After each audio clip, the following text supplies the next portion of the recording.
మోపిదేవిలో భక్తుల చేత విశేష పూజలు అందుకుంటున్న శ్రీ వల్లి దేవసేన సమేత శ్రీ సుబ్రహ్మణ్యేశ్వర స్వామివారిని దేవాదాయ శాఖ జాయింట్ కమిషనర్ చంద్రశేఖర్ ఆజాద్ దర్శించుకున్నారు. తొలుత ఆజాద్ ఆలయ ఆవరణలో గల నాగపొట్లో పాలపూసి మొక్కుబడి చెల్లించుకున్నారు. అనంతరం శ్రీ స్వామివారిని దర్శించుకోగా ఆలయ ప్రధాన అర్చకులు బుద్ధు పవన్ కుమార్ శర్మ, ముఖ్య అర్చక బుద్ధు సతీష్ శర్మ పూజారులు ఆయనకు ప్రత్యేక పూజలు నిర్వహించారు. జాయింట్ కమిషనర్ ఆజాద్ను ఆలయ సూపరింటెండెంట్ వప్పన సత్యనారాయణ ఆలయ మర్యాదలతో ఘనంగా సత్కరించి జ్ఞాపికను స్వామివారి చిత్రపటాన్ని ప్రసాదాలు అందించారు.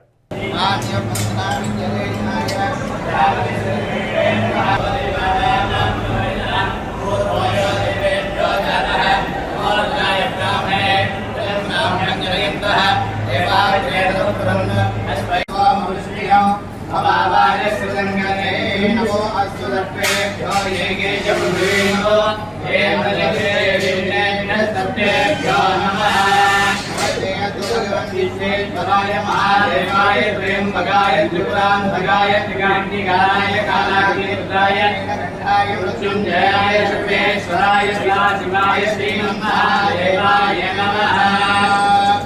सोमाय च पुत्राय नमः, सान्द्राय च अर्णाय नमः, सिंहाय च वसुमतये नमः, भूयाय च भीमाय नमो, अग्रे वधाय च दूरे वधाय नमो, अन्ध्रे ध्याने नमो, वृक्षेभ्यो हरिकेभ्यो नमस्काराय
ఉమ్మడి కృష్ణా జిల్లా జనసేన పార్టీ అధికార ప్రతినిధి అవనిగడ్డ బార్ అసోసియేషన్ నాయకులు ప్రముఖ న్యాయవాది రాయపూడి వేణుగోపాలరావు గారు కృష్ణా జిల్లా సహకార కేంద్ర బ్యాంక్ కోడూరు బ్రాంచ్ లీగల్ అడ్వైజర్గా నియమితులైన సందర్భంగా వారికి ఇవే మా హృదయపూర్వక శుభాభినందనలు.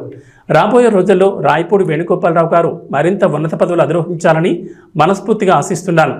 ఇట్లు దిరిసం బాలకోటయ్య, తెలుగుదేశం పార్టీ సాంస్కృతిక విభాగం రాష్ట్ర ప్రధాన కార్యదర్శి మరియు నవచైతన్య కళా సంక్షేమ సంఘం అధ్యక్షులు ఘంటసాల